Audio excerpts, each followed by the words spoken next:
فرمایا سب سے بہترین دوست کون ہے، سب سے اچھا یار کون ہے؟ والمؤمنون والمؤمنات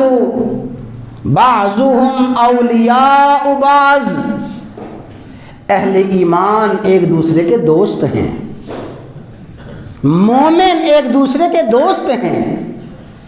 اس لیے کہ ان کی دوستی ذاتی مفادات پہ نہیں ہوتی، ان کی محبت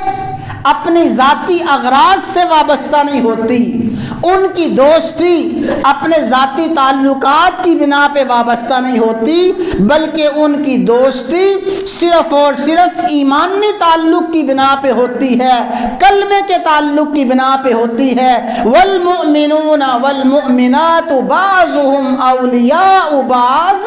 اصل دوست ایمان والوں کے دوست ایمان والے ہی ہوتے ہیں۔ ہاں تعلقات معاملات ہر کسی کے ساتھ چلتے ہیں، لیکن جو دلی دوستی ہے، دلی الفت ہے،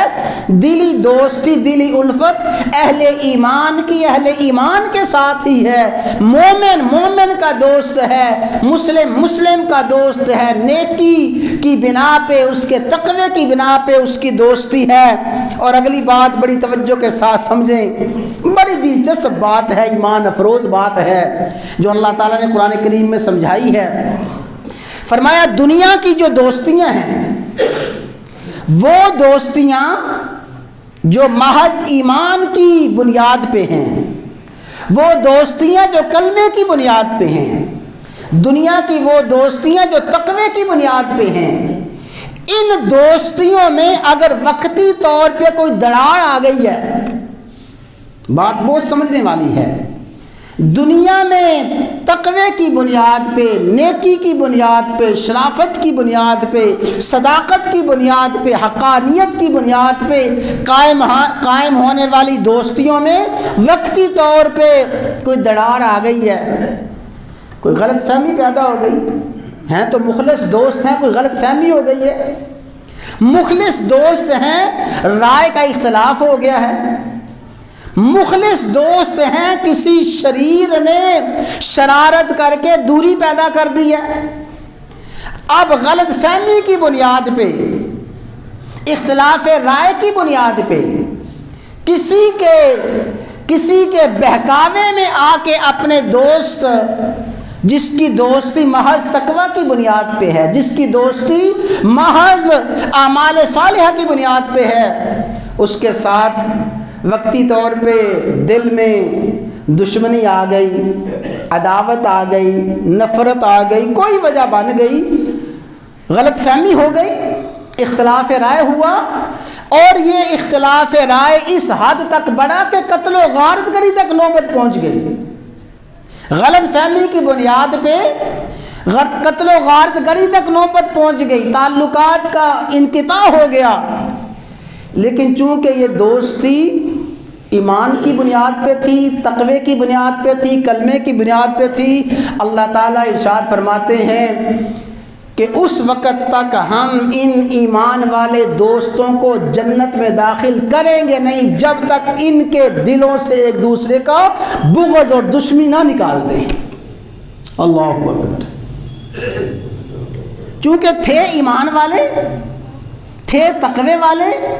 تھے اعمال صالحہ کرنے والے، یاری دوستی میں کوئی دراڑ پڑ گیا، کوئی خلل آ گیا، فرمایا وَنَزَعْنَا مَا فِي صُدُورِهِم مِّن غِلٍّ، اللہ وَنَزَعْنَا مَا فِي صُدُورِهِم مِّن غِلٍّ، ہم نے ان کو جنت میں داخل کرنا ہے، لیکن چونکہ دنیا میں ان کی دوستی میں دراڑ پڑ گئی تھی، دنیا میں ان کی دوستی میں ناگواری آ گئی تھی، اور دنیا میں ایک دوسرے کے ساتھ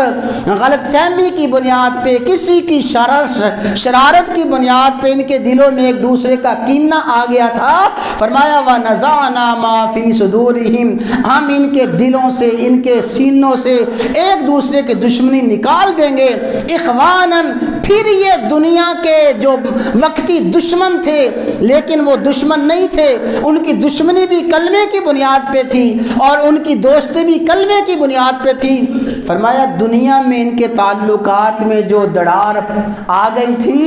تو وَنَزَعْنَا مَا فِي صُدُورِهِم مِّن غِلٍّ، ہم ان کے دلوں سے ایک دوسرے کی دشمنی نکال دیں گے۔ اخواناً، پھر کو بھائی بھائی بنا دیں گے۔ علی سرر متقابلین، پھر تختوں پہ آمنے سامنے بیٹھے خوش گپیاں لگائیں گے اور دوستیاں قائم کریں گے۔ حضرات گرامی، بڑی سمجھنے والی بات ہے، دنیا کے کئی ایسے دوست ہوں گے جن کی دوستیاں ختم ہو گئیں، جن کے ساتھ ہمارا بغض اور کینہ اور دشمنی پیدا ہو گئی ہے۔ اللہ تعالیٰ اہل ایمان کی دوستی کی اتنی لاج رکھیں گے، اس وقت تک اللہ تعالیٰ ان مخلص دوستوں کو جنت میں داخل نہیں فرمائیں گے جب تک ان کے دلوں سے ایک دوسرے کا بغض نہ نکال دیں۔